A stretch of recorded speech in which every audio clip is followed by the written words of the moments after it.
SEO is definitely not dead. So in the modern world with all this AI and SEO is not dead. But it is dead for those that can't do it properly. Anyone that can't live up to ranking their clients on AI are not going to go far. What led you? Where did you come from? And what's your background story? Who is Nick? Yeah, I spent my whole final year kind of looking for jobs in Dubai. For jobs, got declined from hundreds 2 weeks before me finishing my last exam. Still no job, nothing. You know what? Let me just go out to Dubai. What was the darkest moment you went through? Was there any time, a week that you were like, I need to throw in the towel on this is not working? First 6 months, 100% okay, cash flow. There's a lot more going out than there is coming in, and things. That's the thing with taking the plunge and moving around the world, right? You're out of your safety network. Yes. So it's all on you. And I still remember calling my family as well. Don't know if this is gonna work or not. Nick, welcome to the pod. Pleasure to have you. Thank you for having me. Tell us a little bit about yourself, Nick. What do you do in your day-to-day life and your business? So I run Smart SEO Rankings. We help businesses become the obvious choice on Google and now AI search. And in terms of what I do on a kind of day-to-day basis, I manage my team. So we've got our SEO team. We've got a few people in our sales team. We've got a couple of people in our own marketing team to market ourselves. And yeah, we enjoy what we do. And yeah, here to organically help businesses grow. So in the modern world with all this AI and so on, so just to get it out of the way, so SEO is not dead. SEO is definitely not dead. Remember the first time we met, I actually asked you, I made that same line. I'm like, I thought SEO was dead by now. Correct. But it's still a good business. So what led you, where did you come from, and what's your background story? What led you to where you are today? Who is Nick? That's the question for everyone. That's the question for everyone. So I was in uni a few years ago, actually. I'm 25 now, so I finished uni at 22 years old. I studied international business and economics at De Montfort University in Leicester, my hometown. I've never actually been one to move out. I was always I stayed at home for uni. I enjoyed mum's cooking. Yeah. I quite liked the comfort of things, and university was good. I even did a placement year as well at a rent-a-car company, which was quite nice. It went from there to where I am now. And I'd say the whole way I got there was, especially hit me. It was, I think, my final year of university. I spent my whole final year kind of looking for jobs in Dubai. So you had a spark there. You started suddenly realizing I want to go abroad. I did. Something about Dubai was shining. I did. I saw a lot of these shows on BBC coming on, and all these other channels, ITV, all these real estate selling sunsets. I think one of them was called, and there was a few others about all these Dubai real estates, living the high life. And then around that time, they had this Dubai Bling show come out as well. And even though I'm not too much of a fan of that show at all anymore, but when I first used to watch it, I was like, okay, I want to live this life. Very different to Leicester. I can imagine. Yeah. I can imagine. I'm from Norway. It's very different also. So yeah, that's where it came from. I looked for jobs, got declined from hundreds, got accepted to a few, but nothing that kind of met my expectations. And I mean, I've always known I've wanted to do something by myself, but I thought maybe coming here, starting something would have been risky. So I was like, do I do it? Do I not? And then, it got to now 2 weeks before me finishing my last exam. Still no job, nothing. And I was like, you know what? Let me just go out to Dubai. Let me go on a tourist visa just for the month, and let me see what I can do. Yeah. And so that's what I did. Luckily, I had a lot of support from my family and my friends, which was amazing. Came out here within a week, landed my first contract for doing e-commerce related things. So Amazon PPC, a few other bits and bobs to do with, like essentially just making sure things are organized for a company's Amazon page and their e-commerce page, which I had previous experience in from doing it myself.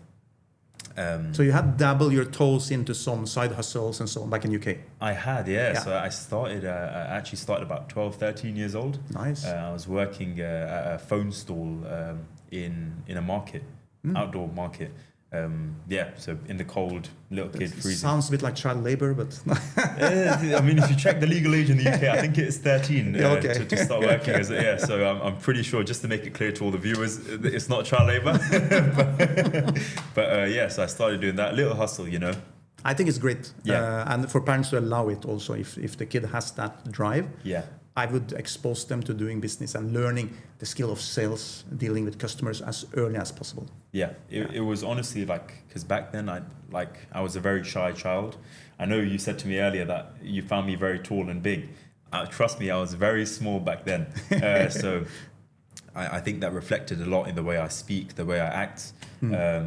So starting from a young age definitely made me, you know, speak a lot better, interact with people a lot better as well. And it helped relationships, which I know is a big part in business. Massive. It's a huge part of why we're here today. Yeah. Yeah, that's how it kicked off, and then got a job in a tech store, which was quite nice. I don't know if I should mention it on here or not, which one, but I got a job up to you. I got a job in a retail tech store. So I was selling toasters, microwaves.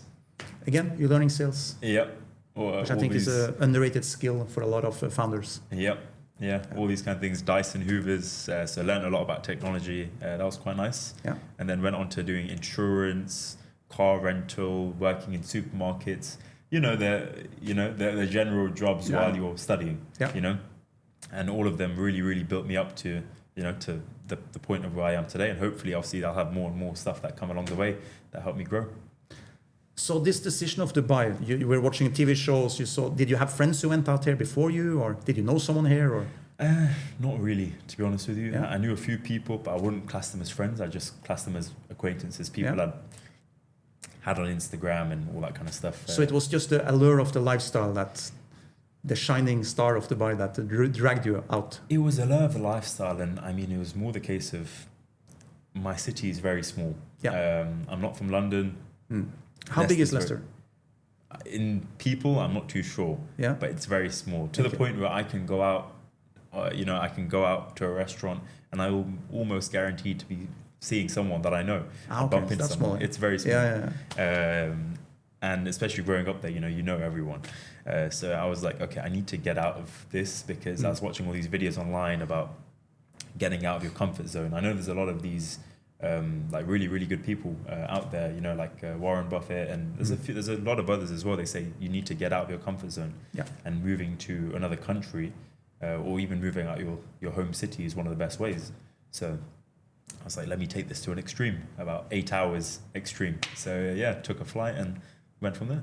That is very cool to hear. And I think more people should listen. Getting out of the comfort zone, and there's no better time to do it when you're young, because when you're young you can afford to. It's not, for me, it's not failing, but you can afford to do what others classify as fail, and you can redo it and take that learning and do it again, right? So, but I'm a bit curious. So, from all that to Smart SEO Rankings, right? How did that come about? Because you haven't told me specifically. You were doing a little bit dabbling in e-commerce and so on. So, how does this all come about? So it's an interesting question, you know, one that I even ask myself about sometimes as well on how it's happened. The simple answer would be it happened purely by coincidence, or, you know, it just happened coincidentally. So it went from me doing e-commerce, to then needing more people, because the contract size that I got became bigger and bigger. And then I had, I think, 4 people at that point, had an office, quite a nice one as well, really good view on Sheikh Zayed Road, which I really liked, especially at 22 years old. It was good. It was good to go to. And then before I knew it, we had people asking us in the other office spaces, what are you guys doing? What are you guys doing? There was a bunch of companies, business setup companies, financial companies, you know, all sorts, you name it. And then I was like, okay, we do this. And then people were like, oh, like, can you do it for us? So I thought about it and I was like, okay. I took 1, 2, 3 people on, slowly. Then everyone else started knowing as well. And not just everyone else, every other floor in that building started somehow finding out through word of mouth, purely word of mouth. And that's how I got into kind of the whole marketing agency side of things, of actually opening an agency. And it was pretty good. And one thing I really, really loved from everything I was doing and everything I started getting into was SEO, purely because it's organic. There's no like extra amount people have to pay towards it, like ads, and it establishes that kind of trust for the brand. It establishes big time trust for the brand because people essentially want to click on the first person on Google, or the first page of Google. I met several people who, like 2-person agencies, 1 person, who are wildly successful in SEO and they make a lot of money. But they're exceptionally good at what they do, right? So now it's worth it. But to become that person, usually you really specialize. And you didn't come from a specialized background in it, you kind of more fell into it, right? Yeah. But I have a question on that though. So I would assume in your age, you use a lot of the online known names as mentors, even though you don't meet them, right? And what they're really good at today is providing free information. Yeah. And what seems clear for me is you niche down. Is that a correct assumption? It's correct. Yeah. Which makes business easier. Yeah. You can niche back up later, but by niching down first, you can really become good at what you do and get enough clients and get a reputation, right? Yeah. Then they might add on services. And it sounds like you went more and more that direction because you started out in marketing. I did. Yeah. I did. Yeah. So started out doing a few bits and bobs and then, niche down into that sector, like you said. So, it's something that I've always favored.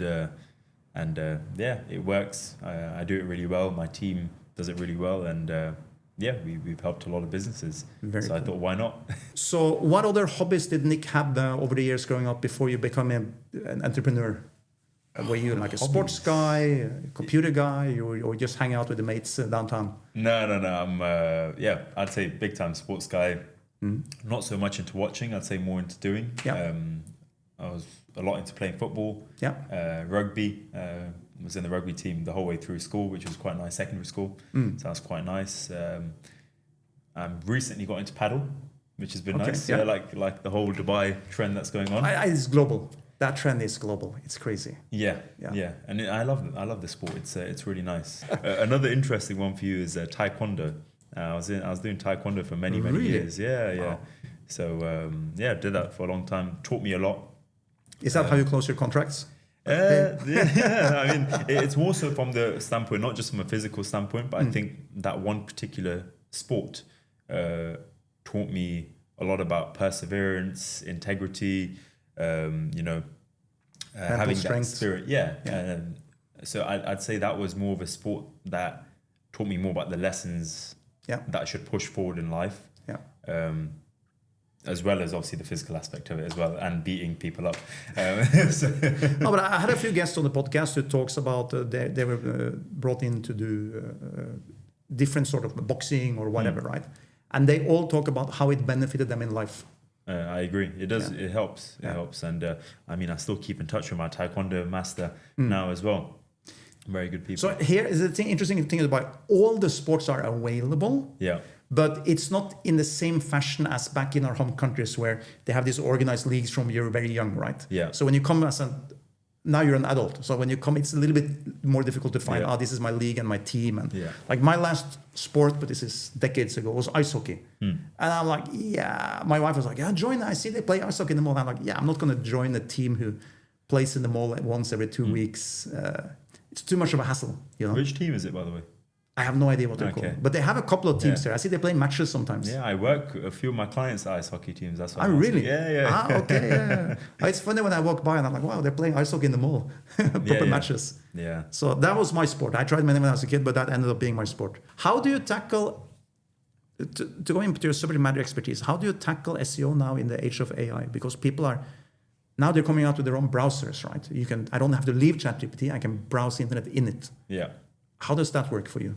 So there's a lot of stuff we're doing. Of course, for us, the fundamentals have to be your on-page, off-page SEO technical has to be correct first. Then we can then go on to doing a few things to make the AI overview show it better. And we've done it for plenty of our clients. We've put them on AI for loads of different keywords, which has been good. So I'd say that's the main way that we go about tackling that situation there. And it's actually been quite good. It's been bringing more people towards us because what you mentioned at the beginning was, is SEO dead? It's not, but it is dead for those that can't do it properly. You know, anyone that can't live up to ranking their clients on AI are not going to go far in the next, you know, in the next years to come. Another thing that we've been doing as well is we've been introducing a few more services to allow people to rank a lot better as well, because AI often gets its sources from a few different platforms. Yeah. One of them, which is quite big, is YouTube, which most people don't know is the second biggest search platform in the world. So we've been doing a few things to help people rank better and more organically on YouTube, which then helps their ranking upon Google AI. That would only work if they already have YouTube content, though, right? Yes, correct, yeah. So we've been dibbling and dabbling in a couple of bits to help people get that content made as well. I think when the first time you spoke, you said that you're quite specific on the main niche you work with, right, in SEO. Yeah. Explain the niche and why you chose it, why you choose it, and why it's beneficial to focus on one. A niche in terms of industry, or niche? Yes. Yeah. In SEO, I remember you said you were going after this healthcare. Something, right? So I'd say in terms of do we niche into one particular industry, I wouldn't say. I wouldn't completely say yes to that, because I don't want to lie to the camera. I don't want to lie to you. However, because we do work with quite a vast range. However, I'd say the top ones that we do work with is healthcare, F&B, e-commerce, and fintech. Okay. They're the main ones that we work with. However, there is a lot more other industries that we've been also targeting and having conversations with, simply because they're not allowed to run any type of ads as per their businesses. So these are the main ones that we're going for, and obviously these also mean, you know, a lot more work being put into, because these are businesses that simply just cannot run ads. They're not allowed to. Is most of your clients, you're building your client network here, or is it geographically unlimited for you? Globally. Yeah. Globally. And how do you get global clients? Here, I understand how you get them. Yeah. There's so much networking you meet, you get a meeting. Yeah. But how do you manage the others? So I work with a couple of people, a few different countries. Luckily, we have a few people a part of the team as well in a few different countries, which is quite nice. LinkedIn is also a very big tool for me as well. Yeah. LinkedIn has actually been a massive tool for me. It's helped my business a hell of a lot. It's the main platform that we're actually going on quite a lot. We have a few other platforms coming out as well. Of course, the business is not that far in right now. Yeah. So it's been great connecting with people on there, using Sales Navigator, using a few other tools as well that LinkedIn gives you, and mainly just posting, showing people my life. Yeah. And a lot of people say people buy people, right? It's very true. So. And there is this metric, right? They say, I don't remember the exact rule always, but if someone has seen you 7 times, your face on social or wherever, there's a click in their brain. I know Nick. Yeah. They don't know you, they never met you. Yeah. But they have a familiarity, like it's a person on the face they know. Yeah. But to see someone 7 times, it sounds like it's so quick on social and internet, but it's not, because they get so much content, right? Yeah. So they have to consume you 7 times. I did not know that about the whole 7 times. They have seen enough of your content in 7 separate times. Okay. They create this. It's like watching a reality show. It's like, I know Nick. I've seen him talk. I've seen him on these things. I've seen his videos. So if they now meet you for business or get on a call, they will open like, hi Nick, how's it going? How was the thing last night? And you're like, well, I never spoke to this person before. But for them, it's like you open your world to them, and they already know you. Yeah. And apparently that psychologically works extremely well. Yeah. And that's why today it's so important to build a personal brand around it, right? And I think both Stephen Bartlett and Daniel Priestley, they're both saying, if you want to start on one channel today, go LinkedIn. If you want to build a small business, just go LinkedIn all out and run with that. Yeah. Because it's hard to run many channels. Yeah. And about the 7 times as well, seeing like that's a pretty familiar thing. I mean, in that case, where's your camera, by the way? Which one is it that we're looking at? That one or that one? This one is yours. This one? Yeah. Hello to all my LinkedIn followers. You've probably seen me a lot more than 7 times, probably about 70. Yeah. So apologies if I keep getting in your feed. But here's the trick with it, right? Yeah. It's the same when I started going on LinkedIn, and I had friends and my wife like, oh my God, now if you're posting this much, we're going to see you all the time. And then even my wife realizes she doesn't see me all the time because there's so much content, so it doesn't pop up all the time. Yeah. If you post 10 times, I might see you twice. I don't see you 10. Yeah. So you need to keep the consistency, right? Yeah. Isn't that what Alec Hormozzi teaches? Yes. When some people come to his events and they say, well, I'm stuck at this level of revenue, I can't grow. And he asked them the simple question. So are you posting? Yes, that's how you get clients. How many times? I'm posting twice a week, 3 times a week. And he's like, well, I post 2,000 times in 1 week across my channels. It's just a matter of volume. Yeah. Right? Yeah. I guess it's all a numbers game, right? It's a numbers game, right? So they can, but they have all the channels. Yeah. And what I do when I do this podcast, I cut it down to shorts. My main is YouTube and I do LinkedIn. Yeah. But I also use it on Instagram. I put it on X just to have it there, and I put it on TikTok. But I'm not working those channels. Yeah. But there is overhead just to put them. Yeah. And professionals will tell me maybe don't do it because unless you're on the channel. Yeah. But then another friend I worked with a lot, who's a specialist in building brands and performance marketing, he said, it doesn't hurt to just put the copies. Because one day you might wake up and one of your videos on TikTok blew up. Yeah. Suddenly you have an audience, right? So it's not that much overhead, but I focus the YouTube and the LinkedIn, basically. Yeah. And LinkedIn is a funny one as well because you've used Instagram, Facebook, everything else as well. Do you find also that LinkedIn, it's a lot harder to gain following than other platforms? And that's interesting now. I get so many people who's building these AI tools to do the reach out for you. The problem with that is now you don't know the quality of the reach out. Yeah. What will happen in the feedback loop, right? Yeah. And I had one, I got like a guy kept pestering my inbox. And then finally I answered, I'm like, this guy is doing something. I realized there's some sort of tool. It was a bot. Yeah. But it was very well done. Yeah. Right. So I'm like, let me see. I answered, hi, we can connect. And then immediately launched into like a sales cycle, right? So I was like, if it actually had toned down the sales, I would have been more likely to keep communicating with it. Yeah. But when I answered, it went straight to sales. Yeah. I have this.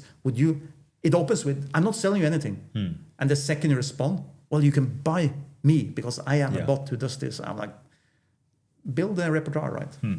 I think that's the only issue though with LinkedIn that I find is a lot of the connections I've built on there have been quite meaningful. Yeah.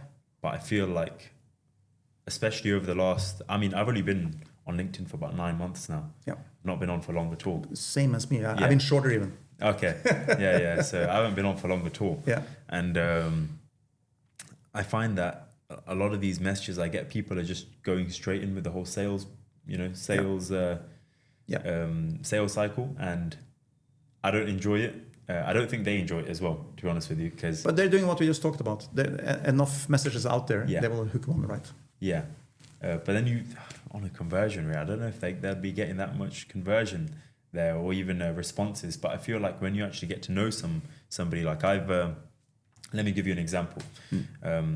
There's a CEO of a very big company here based in Dubai. They're a global company, so obviously they've got many CEOs, right? This CEO, I followed him. This was probably 6 months back now, where my LinkedIn account was still growing.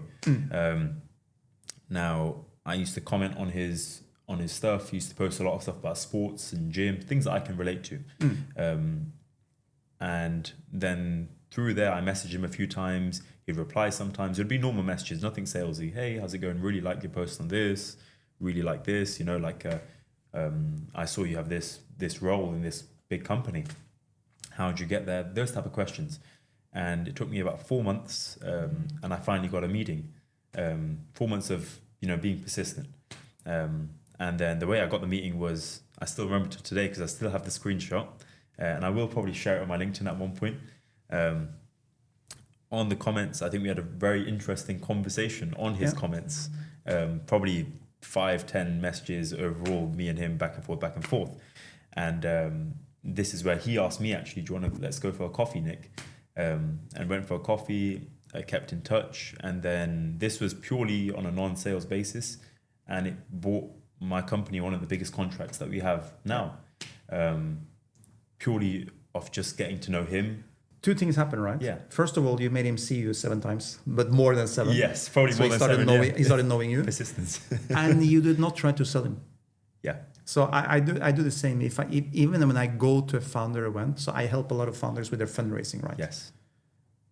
When I don't ask them, are you raising funds? Do you need my help? Never, ever. I ask them about their company. What are you doing? What's their plan? What's their journey? I have interesting conversations. If they ask me what I do, I will, yes, this is what I actually do. They will usually say, oh, we need to connect at some point. I said, whenever you're ready, we can have that conversation, but let's just keep in touch. I might send them a lead if I know, because if I try to sell you in the room, it doesn't work very well. Yeah. That works for a guy who's a sales guy who needs to reach out to a company who is a buyer by default. Yes, he needs to close the sale before the other sales guy. But in the natural networking, it does not work. Yeah. And the more senior the person is, imagine how many sales. Like I get at least 2 connections a day who's just trying to sell me something. And they all try different tactics, right? I have one guy now chasing me on LinkedIn, and he's like, by the way, I'm just letting you know, like now 4 times in the last 6 days, he's like, by the way, I'm letting you know that I am planning to call you. I'm just going to call you soon, one of the next few days. I doubt the guy even has my number, right? I don't know where he would have my number from. But I'm calling you just so you know. But maybe it would be more practical for you to do that time that you know fits you. So you can click in my calendar. And that was a little bit new one, how he kept pestering me, right? It's interesting. Yeah. But I'm like, does he even have my number? Why didn't he just call if he has my number, right? Yeah. So there's, and you need to stand out. You need to somehow stand out, and you can't be shy. Yeah. There's 8 billion people in the world. Some people will not respond. Some people will not buy. Some people will love you. Some people will not like you. Yeah. There is apparently like a golden rule in branding. Yeah. 20% if you build a brand around SEO or whatever, nick the brand, sports or whatever you do. If you get 20% of people who really loves you and follows you and like they believe in your journey, they will be your followers. They will give you feedback. They will buy your stuff and be with you, and they will like really buy into everything Nick, right?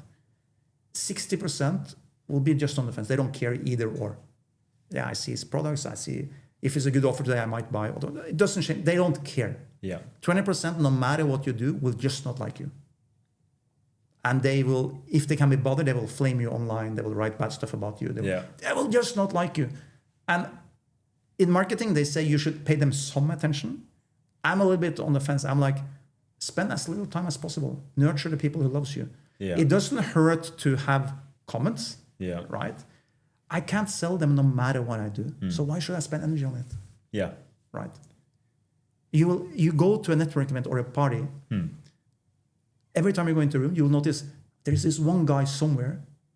You never met him from first second. He just doesn't like you. Yeah. The worst thing you can do is spend the whole evening trying to figure out why and what can you do. He will just not like you. He doesn't like something about your energy character, whatever it is. Right. Spend less energy about what others think. Probably because I got better hair than him. So you don't like me? No? That's a good one. So I think that's an important lesson that I'm trying to live by. Yeah.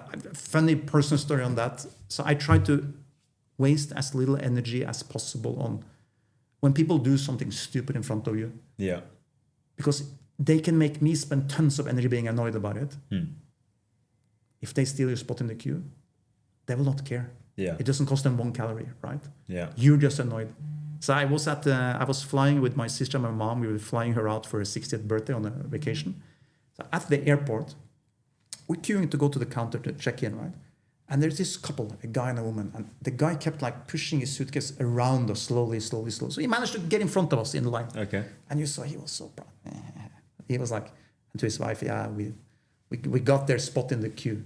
And my sister and my mother started, look at this guy. What does he think he is? Started talking loud. And then they end up in seats in front of us. Okay. And he's the kind of guy also that when the food serves, he will put his seat the max down in your face. Okay. And I'm like, I want to sit on this plane for 4 hours. I don't care. Yeah. He will not care. If I get really annoyed, the only thing I will give him is pleasure. Yeah. I don't care. But my mom, my sister, for 4 hours, they were talking loudly about him. They're spending so much energy about him. He does not spend 1 calorie on them. Yeah. And I'm like, just let it go. I will never cross paths with this person in my life again. It doesn't matter. Just leave it. And that principle is for personal. It is the same in business. You can spend all your day trying to convince a client who will not buy from me no matter what. Yeah. Or you can go on to the next one. Right? But as a young entrepreneur, it can be hard to let a lead go. Yeah, as in I agree with everything you've said. I guess so. But as being my age, I feel like there's a lot more, it's a bit harder, especially because I haven't gone through that life. I definitely haven't gone through the same life experience that you have, right? It takes a few more years. Yeah. So, but I feel like right now I've done a pretty good job, and I go to a lot of these seminars. I went to one as well. This is a while ago. It was by this sales guy, Daniel G. I don't know if you've seen him before. Daniel G. He's a sales. I think so. Yeah. He was actually in Dubai. He was here for some conference or something like that. Yeah. So been following him for a long time. He's got a few million followers on Instagram. Very popular. Went to his conference, and the main thing that he mentioned, funny enough, because I know you've mentioned it, is energy. Protect your energy at all costs. Pick up the phone, the guy says no, okay, bye, next one. Pick up the phone, guy says no, next one. And then as soon as you get that one person that's interested, put your energy on them, give them the value. Even if they don't buy from you, then they've given their energy to you. You want to give value back, because then later down the line they will come back to you. And I've had that before. Picked up the phone, someone said, yeah, tell me more, this, really nice person. They get to know more. I give them value. They maybe give me some value back. 3 months down, they say, oh, right now we're just starting up, we can't afford this, whatever.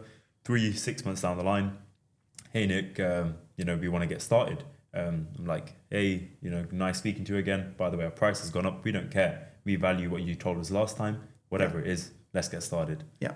So. And what can happen is, we're not a buyer, but I liked you, so there's a guy over here. I'll introduce you to him. Exactly. And that's the magic. At one of the events I went to the other day, there was a person who had these short pitches. And one of the pitches was a very interesting project, but it was a bit flat. And then that person came over to my table after we're talking. How was it? And then they said, and they started talking about the project. They were very passionate.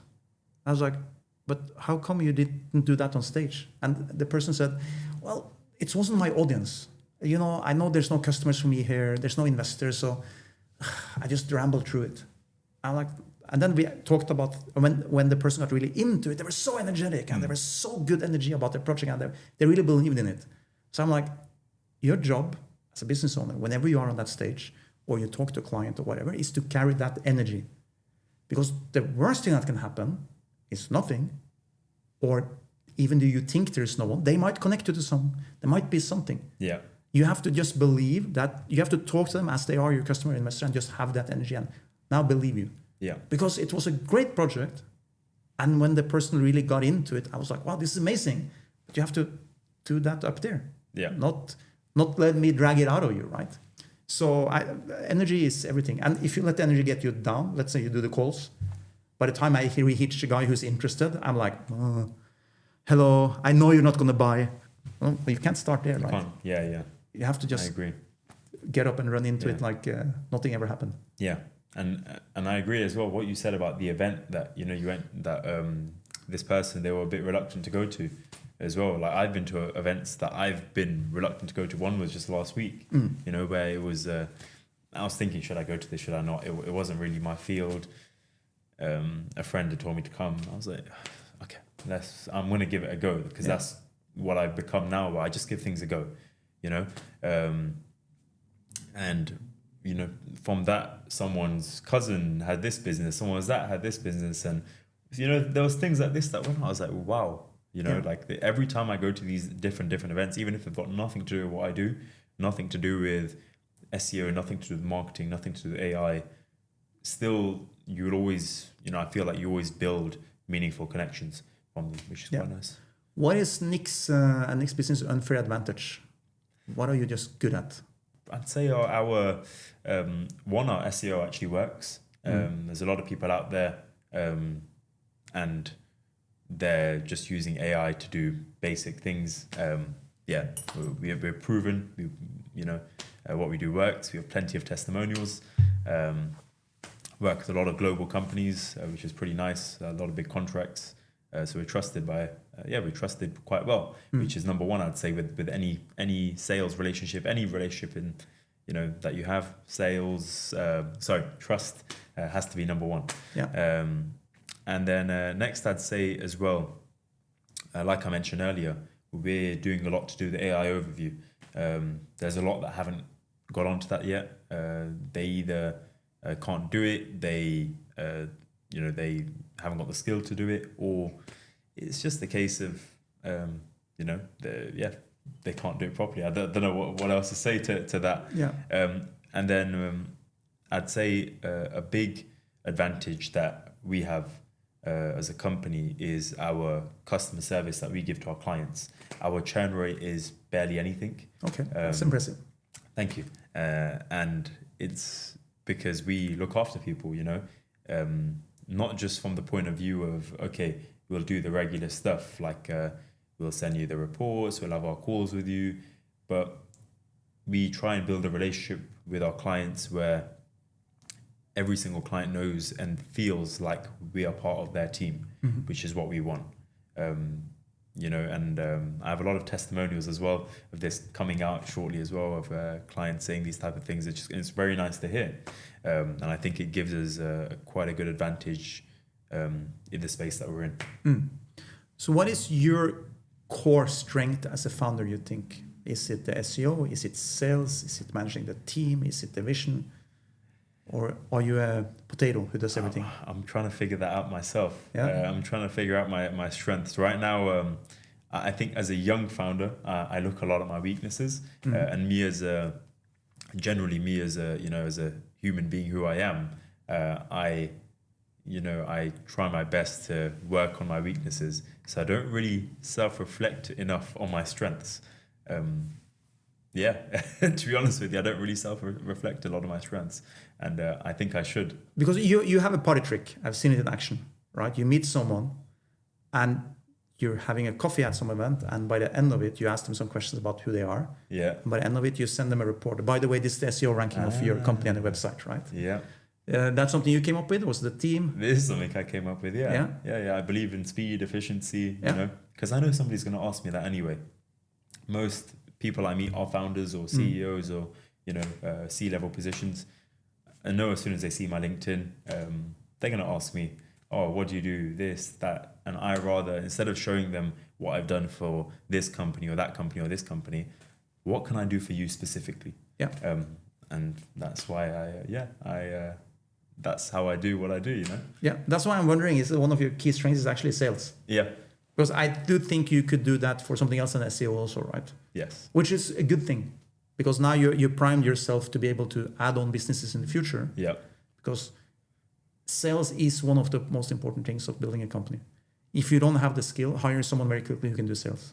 Yeah. That's my advice to any founder. You need to be able to sell what you're doing. And some founders just don't believe in it. And they hate the sales team. They don't like them. They don't know how to deal with them. Yeah. But if you don't know how to sell, you will buy it. Yeah, I agree. Yeah. Have you ever watched the series, that's a tech series, it's called Silicon Valley, a comedy series? I haven't. Yeah. Is it on Netflix or? I don't know where it is now. It's a few years old, but it's hilarious. It's based on like how getting funded in Silicon Valley is a little bit like. So there's a lot of truth in it, but it's like a comedy show, right? Yeah. And the guy builds this amazing new internet, and he has a pilot out and everything, and everyone is raving about it, right? They put it live, no one cares. No customer cares, and because no one understands it. And they're like, what happened? Everyone loved it. What he did wrong was he sent it to his tech friends who are deeply technical, and like they have the same brain as him. Yeah. They all love it because they understand it by inheritance, right? Regular consumer doesn't understand anything. So that's an extremely important skill to start to understand who's my actual customer. Yeah. What do they care about? You have to listen to them to adapt the product, right? Your product that is at least what you're doing now is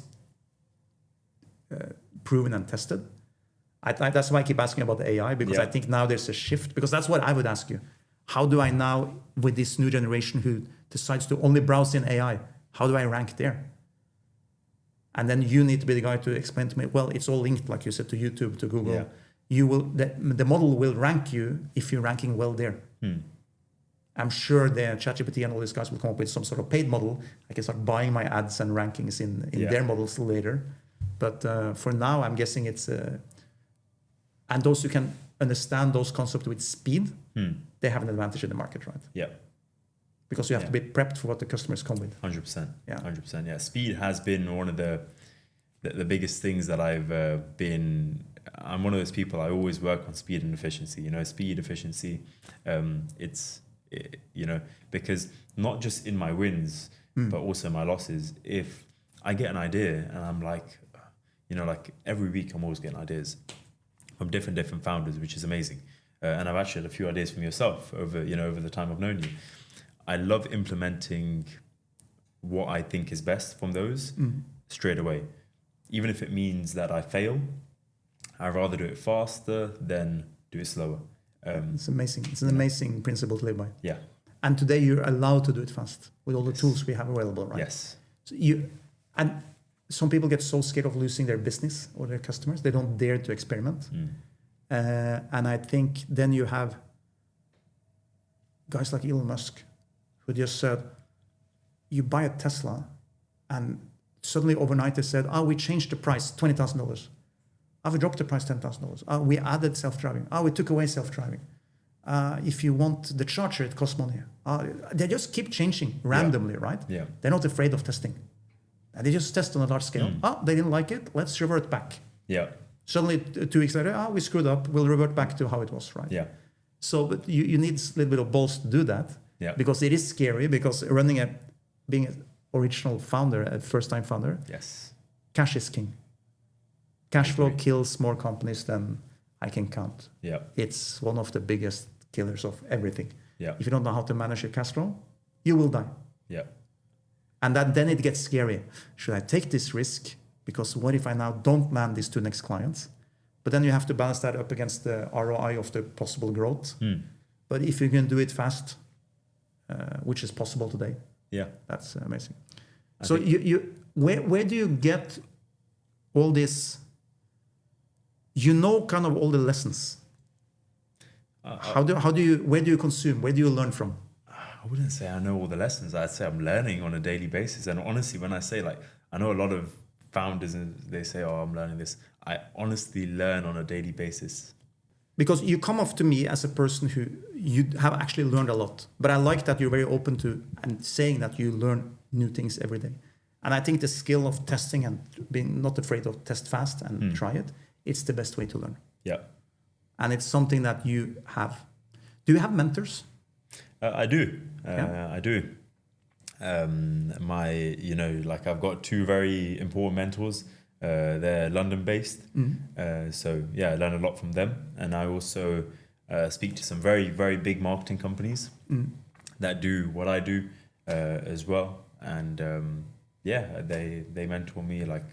I speak to these people usually once a month per person, which is quite nice for me to know how they've scaled over the years. Nice. And I mean, these are people that have had their businesses for 20 plus years ongoing. It's pretty nice. And I'm sure, as you see on my LinkedIn, and I mean, as the viewers can check out as well, if they decide to follow me, I'm every 1 to 2 weeks, I'm always meeting a new founder, entrepreneur.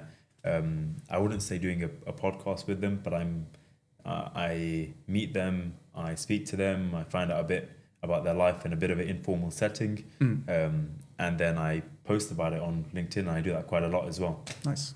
Just to know,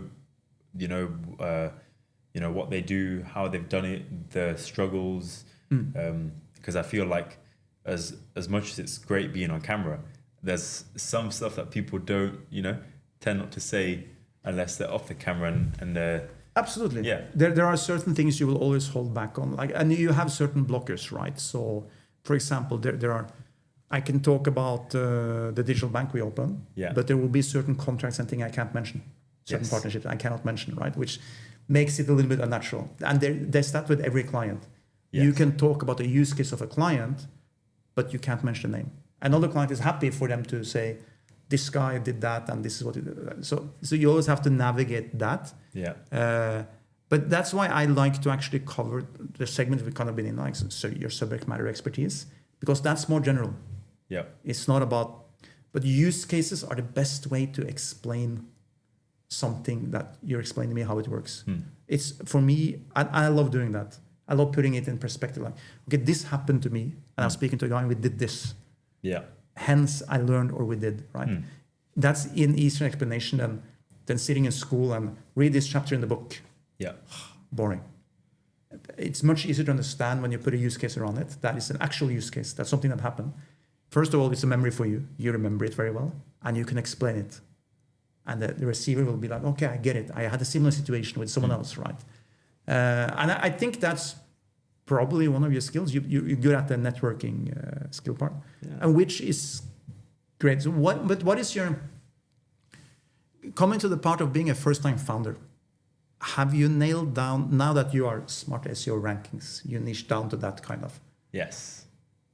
Have you nailed down your vision, or is your vision to be, which is very popular these last few years, an agency model that can expand in the agency world? Or do you have a grander vision in mind? I've had a few thoughts. Have I come to a conclusion? No. Yeah. For now, it's just focusing on the business, focusing on the clients, focusing on acquisition, and focusing on retention. Yeah. There's been no conclusion yet, but I will let you know when I do. Maybe on the next one. Yeah. What was, when you came to Dubai? Yeah. You didn't come to do a startup. You came for the lifestyle. That's what it sounded like. Yeah. And you were looking for jobs. Like, let me find a job and go out there and enjoy life. Yeah. So the reason for that was one, I've always had jobs back home. I've always had hustles going on, little side hustles, always.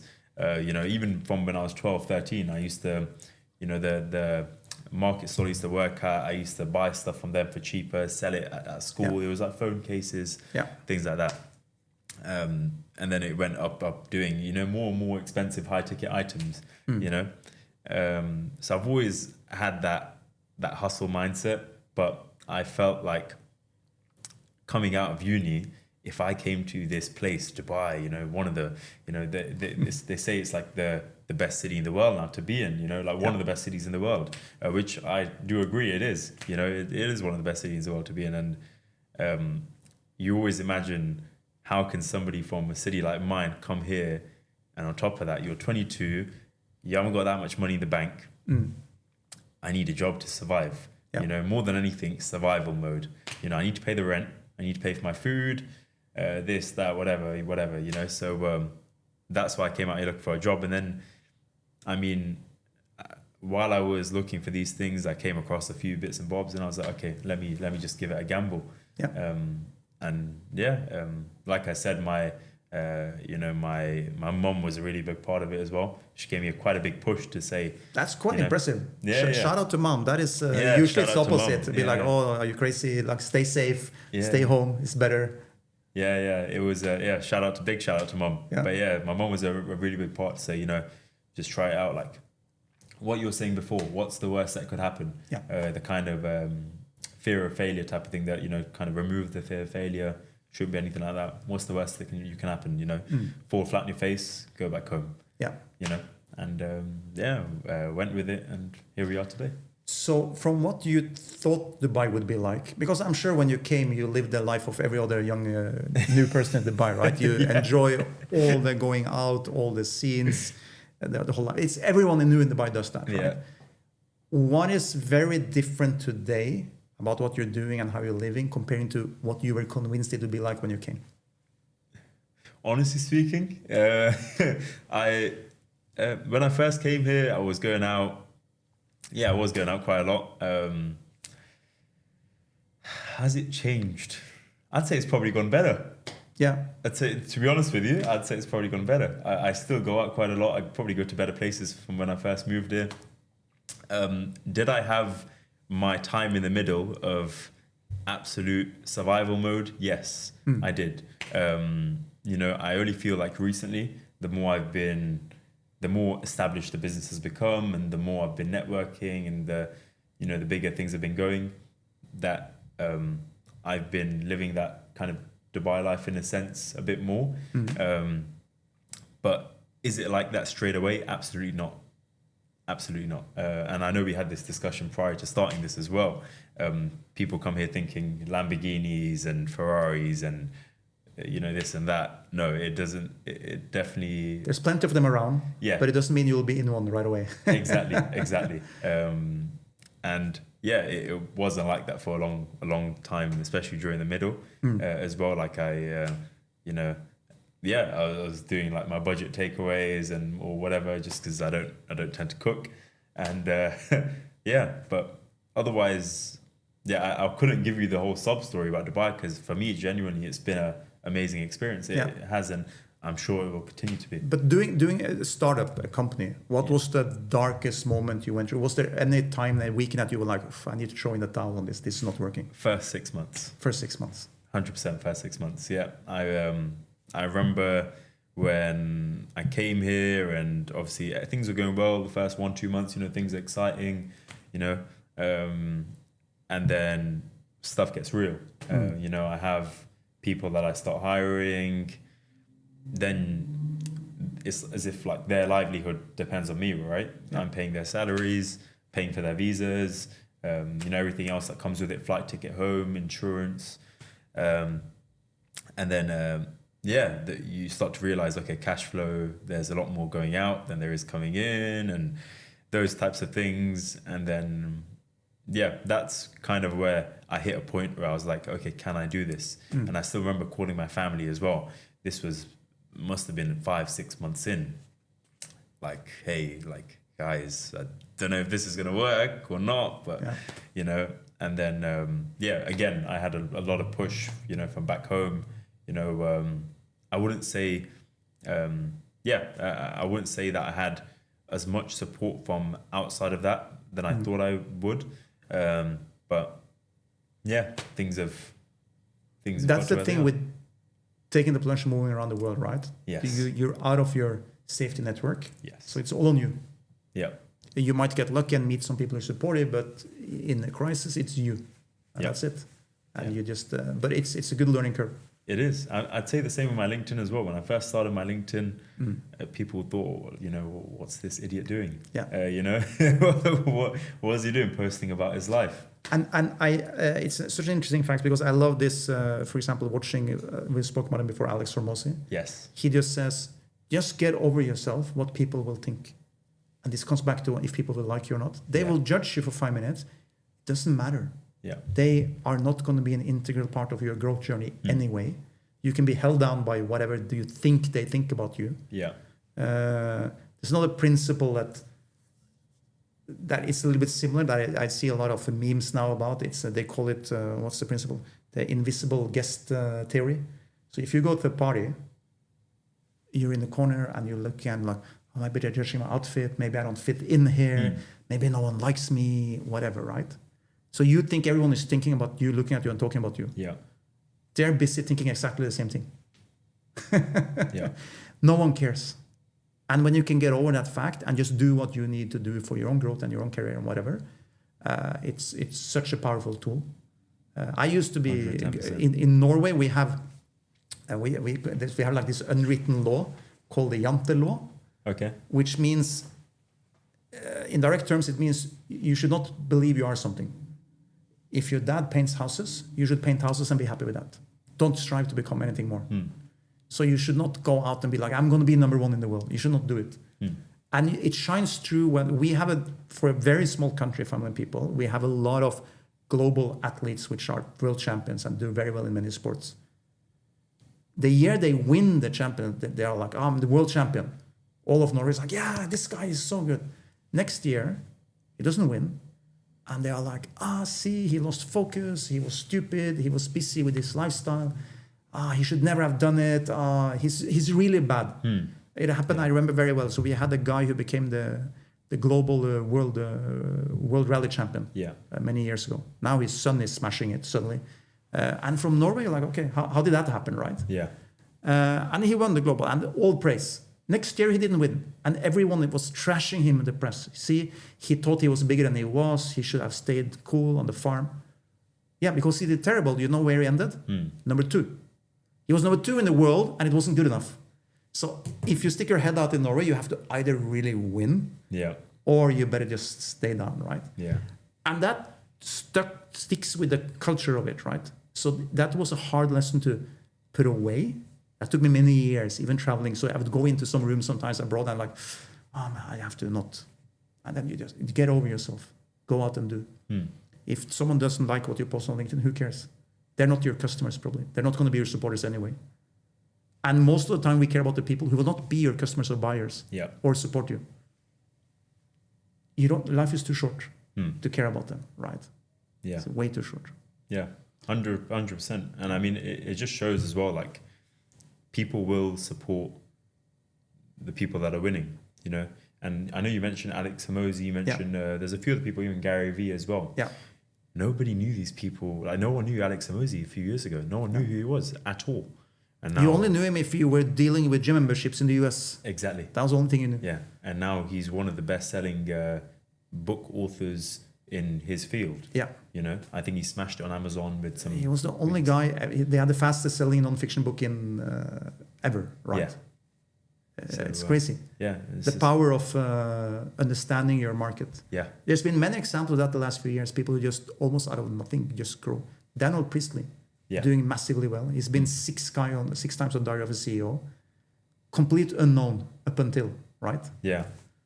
Simon Squibb, who's just spent a lot of time in Dubai the last month. Yeah.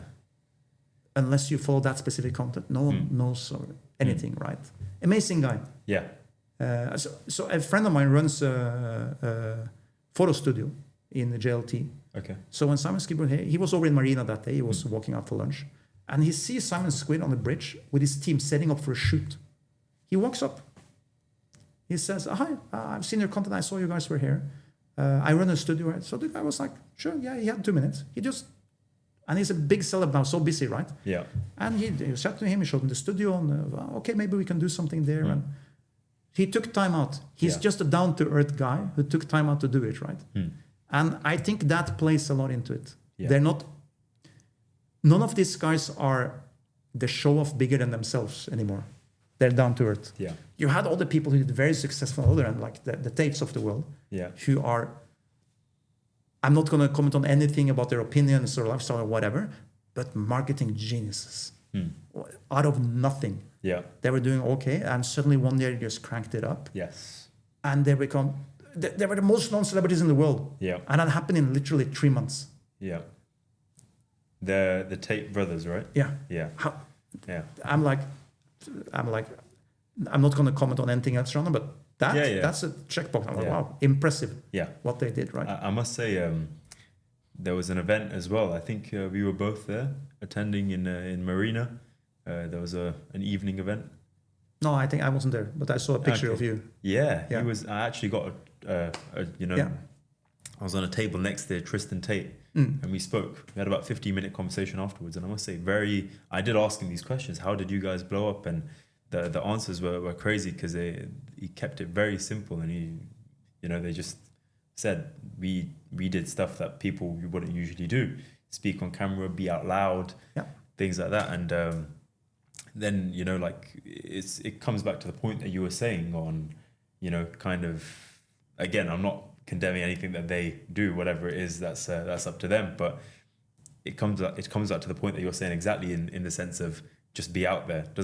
Don't care what anybody else says, because I'm sure they had people hating them at the beginning. Yeah. And they will always have people hating them. And even if you get to the top, you'll always have people hating you. It doesn't matter. So yeah. And a lot of people I worked with who, when we were discussing building a brand, they said, listen, if you have an opposing opinion of the popular opinion in the market on something, that should be your loudest voice, because at least you will stand out. Yeah. I might not attract 1 billion followers in the world, but you will get serious followers who really cares, and they will follow, and they will be buyers of your products, or your brand in the future. So, but it's good to choose something you believe in, right? I'm not a guy who will necessarily choose a cause I absolutely don't believe in or don't like. It still has to be something. And this is what I like about the Daniel Priestley's, Gary Vee, Alex Hormozi. They're not telling you something crazy. They're just saying, listen, if you go and work hard and you do all this A, B, C, D, and you can knock it out of the park. Yeah. Amazing. They're not telling me, listen, Peter, become a schmuck and go and crash cars on the street and people will love you. They're not saying that at all. Build a business. Yeah. And they're just coming out with all this information that used to be available, but in a much slower, drier format. Back in the day, you have to read a business book, right? Yeah. The day I was discussing pitching with someone, and he's like, yeah, the pitch deck. I said, and then he talked about the business model. I said, you're forgetting that. What is a pitch deck? For you to build a successful pitch deck, you have to do the traditional business plan. It can be in a deck form, because you need to do your market research. You need to do all the boring stuff. And then you can boil that down to do a pitch. If you've done the work, now if you give me a 3-slide pitch deck, but it's very well made, I know that you have information for 100 slides. Yeah. Otherwise, I will spot it right away that, he just put something together. It's just fluff. Because whatever I would ask you, you would have the answer ready because you did the work, right? And I think that's important. And today, information is so easily available with the help of AI. You can be so fast. So there's no excuse not to do the work. I agree.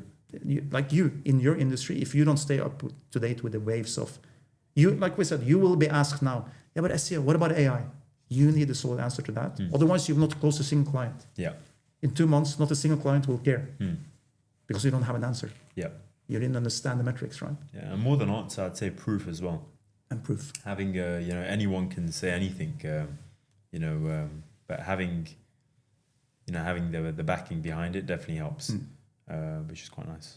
But you completely bootstrapped your business. You just built this paycheck by paycheck, invoice by invoice, right? Yep. And you were doing that for 2 years. Correct. Yes, I've been in Dubai for a few years now, nearly 3 years now. Yeah. But properly, this has been running. It's been running properly for about just over a year. So How was it to suddenly have to, as a young entrepreneur, hiring your first employee?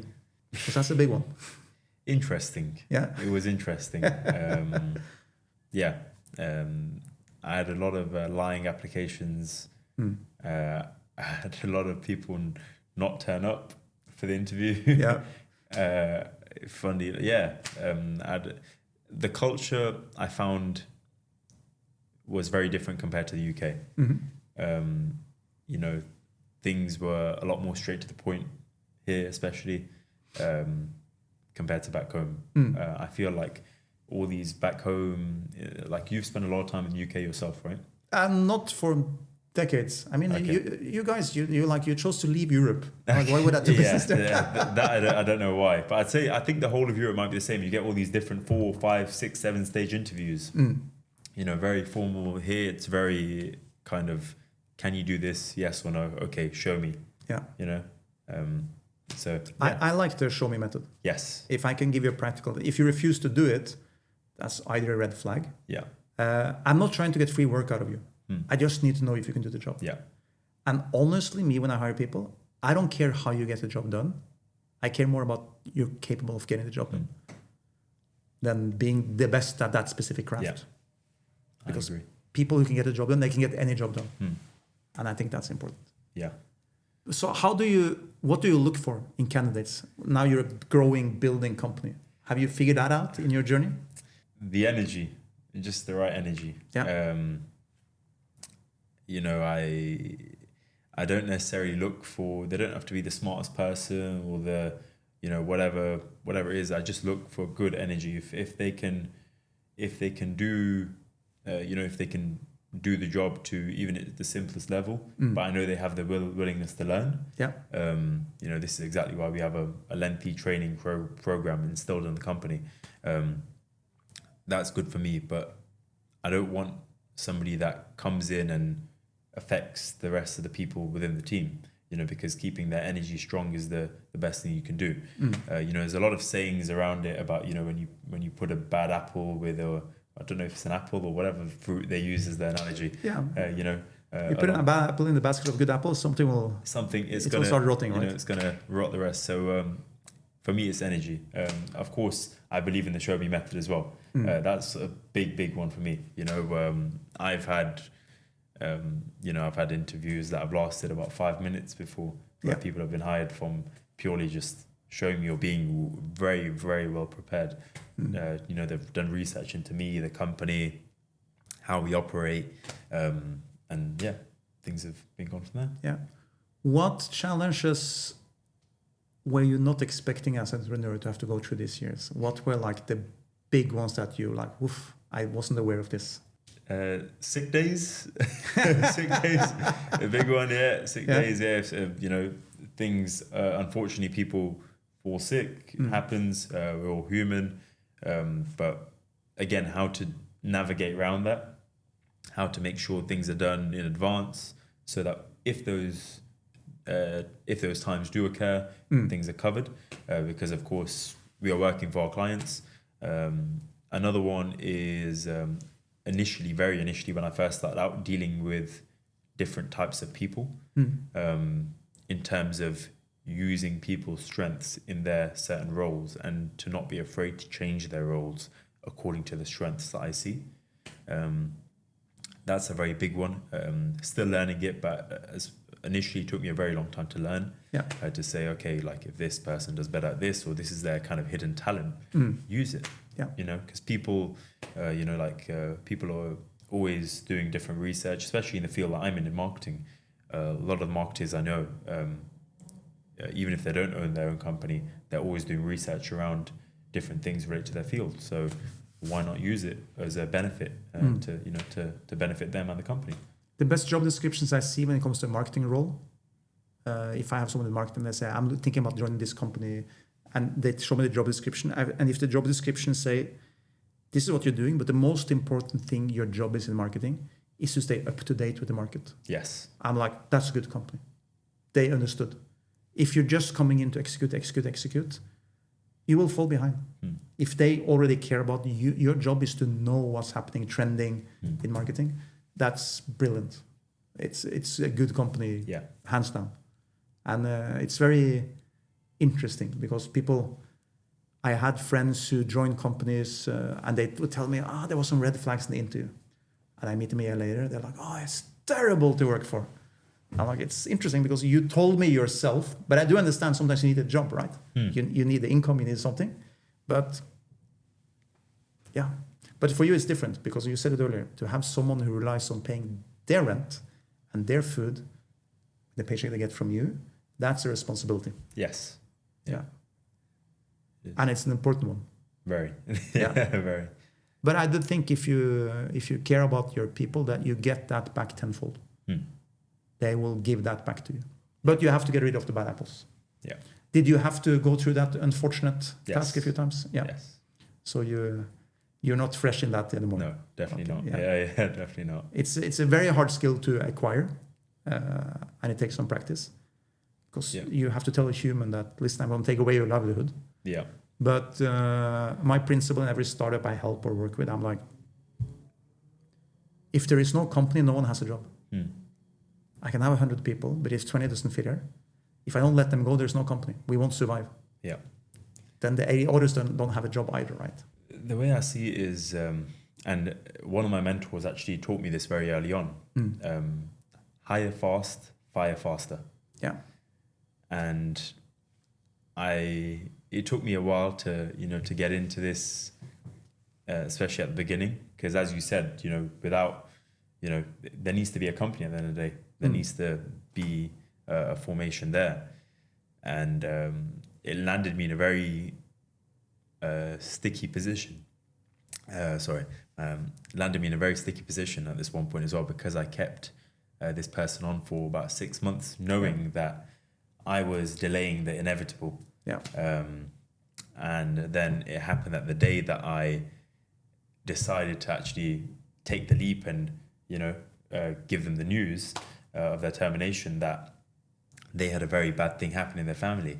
And I still had to do it on that day. You just have to. And because otherwise you're prolonging it, which is bad for both of you, right? And that was my first ever termination that I'd ever done.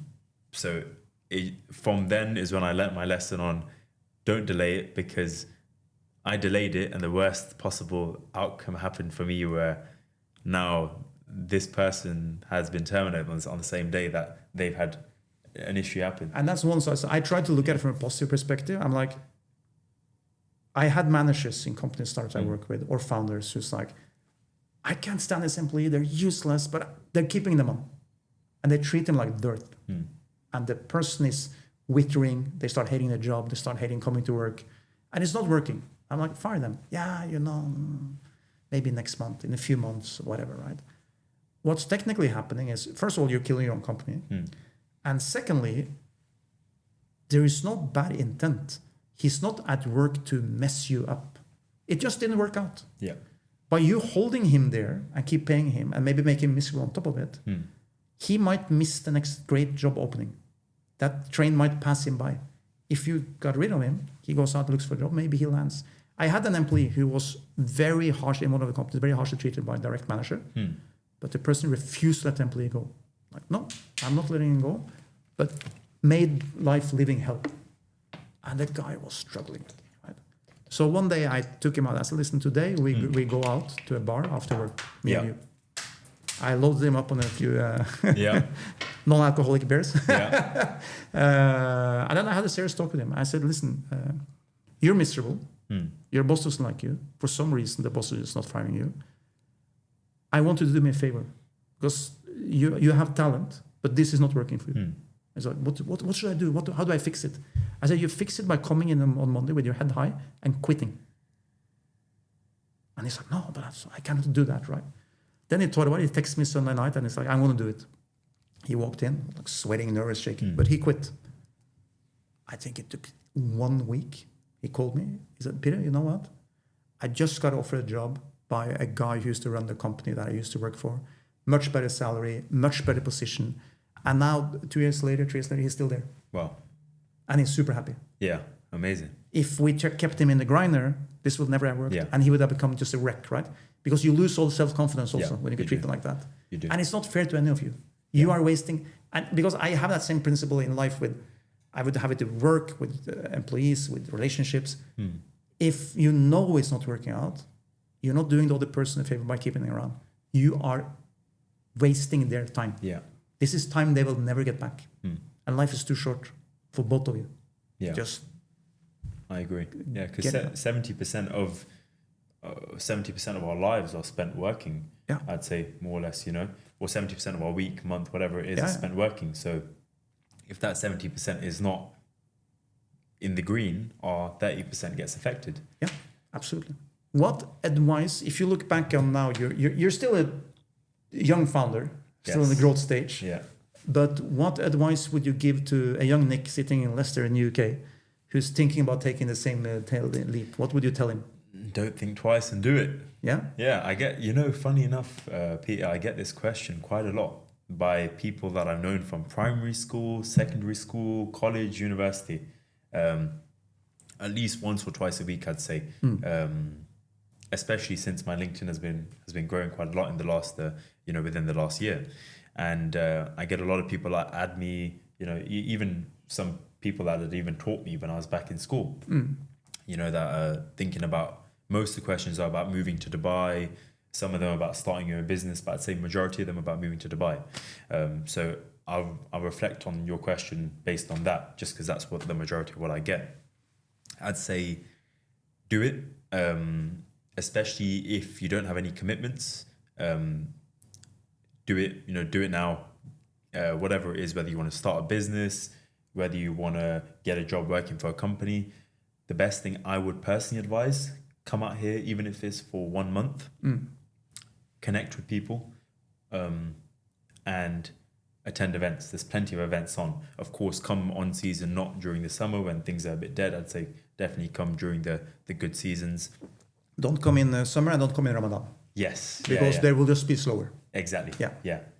So I'd say for them to connect with people, go on LinkedIn, use the tools out there, use Instagram, use Facebook. There's plenty of things always going on in Dubai. And when I mean every day, I'm talking Monday to Sunday. Yeah. People are surprised when I say I'm at a meeting on Saturday or Sunday. It's like, this is Dubai, things don't stop. So yeah, that's what I'd say, and do it. And of course, I know people that have commitments in terms of children or they've got reliance. It becomes a bit harder, but there is always a way around it. Where there's a will, there's a way. If I can ask you, what are, as a founder, 3 really important key lessons you learned that you would like to pass on to the next founder? Discipline. I'm trying to get this out of myself. Communication. Yeah. And be happy. Give me an example of communication. What do you put into that broad term? I'd put everything into there in terms of online communication, in terms of in-person communication, going to these events, actually getting out there, because it takes a lot to actually, it's like going to the gym, right?